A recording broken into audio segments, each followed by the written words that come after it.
जी अगर वो संस्था है उसको उस पे ट्रस्ट है और सारे लोगों का ट्रस्ट है, वो बनी इसीलिए है नीति निर्धारण के लिए, तो उस पे सबका ट्रस्ट है और उसके बगैर फिर क्यों फिर तो सीधा प्रश्न, जैसे ये पूछ रहे हैं आपसे, सीधा प्रश्न मेरा भी आपसे, तो आपसे सिर्फ ये पूछ रहे हैं सीधा प्रश्न, क्या बगैर नीतियों के बनाए हुए, बगैर नीति आयोग में जाए हुए क्या देश को आगे बढ़ा सकते हैं? ये सवाल है, डालते हैं देश को आगे बढ़ाना। ये सवाल मैंने अपने पास रखा जी। आलोक जी, एक शब्द आया ट्रस्ट।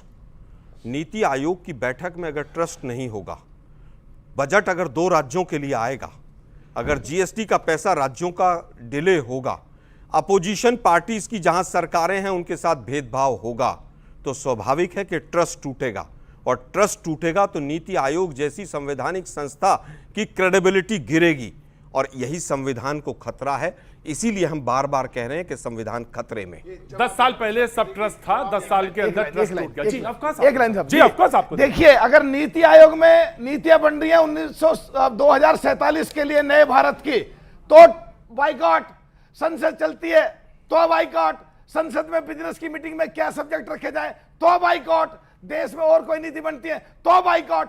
ये बाइकॉट बाइकॉट बाइकॉट करना चाहते हैं। एक बात और इसमें सीधा कि इन्होंने कहा कि 10 साल कुछ नहीं हुआ, तो क्या लोकतंत्र प्रजातंत्र को ये मानते हैं? कांग्रेस 44 पे सिमट गई और दूसरी बार 52 पे सिमट गई, तो क्या ये मानते हैं कि देश की जनता बेवकूफ थी जिन्होंने इनको कम रखा, या एनडीए को या बीजेपी को ज्यादा रखा? Very well said, very well said. Sir मैं दे दूंगा, छोटा सा उत्तर। अब मैं आरजेडी को दे दूं, 1 मिनट आरजेडी को दे दूं, उसके बाद पैनल मैं दे दूंगा, मैं आपको भी दे दूंगा। आरजेडी 2047 सपना देख रहे हैं? नहीं, सपना देखिए, हम भी देखते हैं, हम भी चाहते हैं कि अरे आप बहुत मेच्योरिटी के साथ दिखेंगे वहां। शुरू किए, आप टोक रहे हैं, हमें बोलने दीजिए। अरे मैं क्यों हम चाहते हैं, हर कोई देश का चाहता है कि ये देश नंबर 1 पावर बने पूरे वर्ल्ड में, लेकिन कैसे बनेगा सर? 2047 बस चिल्ला देने से बनेगा? आप इनकम इक्वालिटी की बात क्यों नहीं करते हैं? ह्यूमन डेवलपमेंट इंडेक्स में हम कहां पर खड़े हुए उसकी बात क्यों नहीं करते? मैं 3-4 बस उदाहरण देना चाहती हूँ। एक उदाहरण, G20 का पूरे कंट्री को, देश को बुलाए, क्या हमारे देश में, वर्ल्ड के टॉप कंट्रीज को बुलाया हमारे देश में, और यहाँ पर देखो, और ग्रीन कवर से झोपड़ियों को, झुग्गियों को छुपा दिए। ये क्या आप गरीबी को छुपाकर दुनिया में यह दिखाना चाहते हो कि हम कितना बड़े इकोनॉमिक पावर हैं? और दूसरा बात, अभी जो एक दिल्ली में एक कोचिंग सेंटर में बेसमेंट में जो 3 बच्चे में लैक ऑफ इंफ्रास्ट्रक्चर जो फैसिलिटी है, और उसको कैसे एनओसी दिया जाता है, पूरी तरीके से दिखाया कि दिल्ली में चलने वाली जितनी भी कोचिंग सेंटरें हैं कैसे चल रही हैं, वो तो एक दिखा, लेकिन सारे कोचिंग सेंटरों का यही हाल है। जब तक कुछ होगा नहीं, इनका ध्यान जाएगा नहीं। अभी आएंगे, स्टेट गवर्नमेंट की जिम्मेदारी है, इनकी जिम्मेदारी है, करेंगे। लेकिन मैं तीसरा एग्जांपल, जो उत्तर प्रदेश में हुआ, 121 लोग हाथरस में मारे गए, 121 लोग, जो बाबा में अगर वो हेल्थ फैसिलिटी वहां पर होती तो कितनी जानें बच चुकी होती। एम्बुलेंस नहीं था, हॉस्पिटल नहीं था, हॉस्पिटल पहुंचे तो डॉक्टर नहीं था, सिलेंडर नहीं था, कुछ नहीं था, और 121 जानें चली गई। ये उत्तर प्रदेश का हालत है। और 2047 की बात करते हैं आज,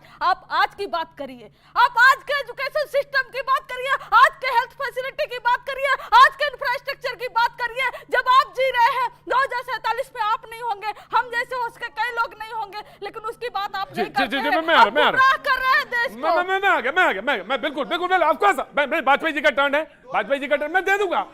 मैं डिबेट नहीं है, मैं दे दूंगा। हाँ जी, क्या नाम है साहब? मेरा नाम मुकेश। पर ये सब्र भी रखना पड़ेगा कि मुझे आता है, मैं बोल सकता हूं, लेकिन मैं नहीं बोल रहा हूं। इन्होंने सब बोला, बाबा पे नहीं बोला।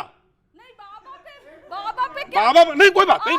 ये this your view, it's your view point, your view point. जी फैसिलिटी की बात करते हैं। राइट। आपने बहुत अच्छा ह्यूमन इंडेक्स, मैं लेकिन 47 तक कोई रहेगा। मेरा नाम मुकेश कुमार है।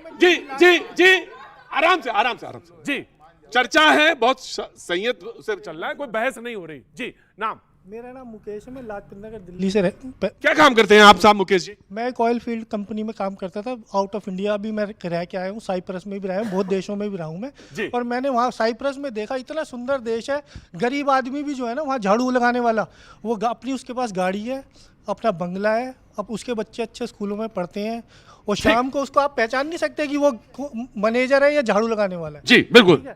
मैडम बोल रही है कि उसने ये किया, यूपी में ऐसे हो गया, बिहार में वहाँ ये हो गया।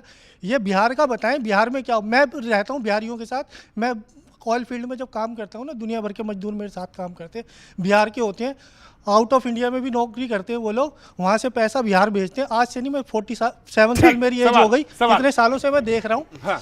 वो पैसा बिहार भेजते हैं, बेचारों की हालत इतनी बुरी होती है, बाद में फिर आते हैं नौकरी करने, उनके घरों में ये हो गया, कभी वो हो गया, लूट मार। सवाल यहां से ये निकाला, मैं बैठा रहा हूं आपको, सवाल मैंने ये निकाला कि पलायन जैसे शब्द जो हैं, जो चाहे वो इंटरस्टेट हो चाहे देश के बाहर के पलायन हो, 2047 में हम ऐसे मुल्क बने जिसमें हमारे पास हर हाथ को देने के लिए काम हो, ये ऐसा मुल्क होगा तो सशक्त भारत नजर आएगा। वाजपेयी जी, मैं ब्रेक लेने के लिए कहा जा रहा था मुझसे, लेकिन मैं नहीं ले रहा हूं ब्रेक, आपको बुलवाऊंगा पहले, उसके बाद ब्रेक लूंगा। जी पहले बोलिए। देखिए, आधे घंटे की बहस हो गई, सबके विचार आए जी। और उस विचार में विपक्षी साथियों के विचार क्या आए हैं हाँ। कि 10 साल में ये नहीं किया, ये नहीं किया, ये नहीं किया। सिर्फ एक बात, ये नहीं कहा कि 2047 का जो सपना मोदी जी देख रहे हैं या सरकार देख रही है, उसमें कोई योगदान आप दोगे, उसमें कोई सजेशन तो दोगे? पहले यही पूछा था। हाँ, तो नहीं दिया, आज तक कोई जवाब नहीं दिया इन्होंने। मेरे साथी ने ये जरूर कहा कि नीति आयोग की मीटिंग में अगर आप नहीं आओगे तो कैसे नीतियां बनेंगी?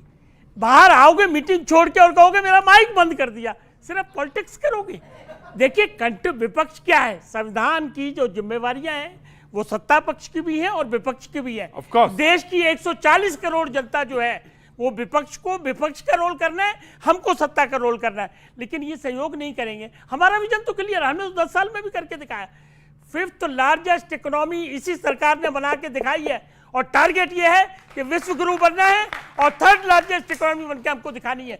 किसानों के लिए हम कानून लेके आए, बहुत सुंदर कानून थे जिससे विश्व के साथ समतल होके हम चल सकते थे, लेकिन इन्होंने ऐसा माहौल बनाया, ऐसा भड़काया, हमने जनता के हित में वो कानूनों को वापस लिया। लेकिन उसके बावजूद प्रधानमंत्री सम्मान निधि हमने लागू की किसानों के लिए और 20 लाख करोड़ रुपया अब तक हम दे चुके हैं युवाओं के लिए। इस बार बजट में देखिए हमने अलग से वाजपेयी जी, एक बात बताइए ईमानदारी से, जी, क्योंकि आपके पास आखिर में आया हूं मैं, ब्रेक लूंगा इसके बाद। देश में बेरोजगारी के बारे में, जो बेरोजगारी के आंकड़े हैं, जो बेरोजगारी की दर है, उस पर सवाल नहीं, उसको टैकल, देखिए सवाल बहुत निश्चित तौर से, एक सेकंड, बहुत बढ़िया टैकल किए हुए हम आगे 2047 का सपना कैसे देखें? 2014 में ही आते हमने सबसे पहला कार्यक्रम किया, स्किल डेवलपमेंट मिनिस्ट्री अलग से बनाई, क्योंकि हमारी जानकारी में ये समस्या आई कि अगर आप स्किल लेबर नहीं करेंगे, स्किल नहीं करेंगे आदमी को, तो कैसे रोजगार मिलेगा। और उसके स्कीम के चलते हुए हमने ये क्या, कौन से खोले, वो खोले ना एक डेवलपमेंट सेंटर, नहीं वो एक और खोला बच्चों के लिए जो लोन वगैरह, मुद्रा लोन अलग से बनाया, पैसा बढ़ाया, पैसा दिया उनको बकायदा, और इसीलिए इस बजट में किया। सवाल ये है कि 2047 में अगर विजन नहीं होगा, साथी ने ठीक कहा कि नीतियां चाहिए, उसके लिए नीति बनाने के लिए विजन चाहिए, और विजन मोदी जी की सरकार का है और उसी में काम कर रहे हैं। कंट्रीब्यूशन आपका क्या है, ये आपको देश की मैं इसी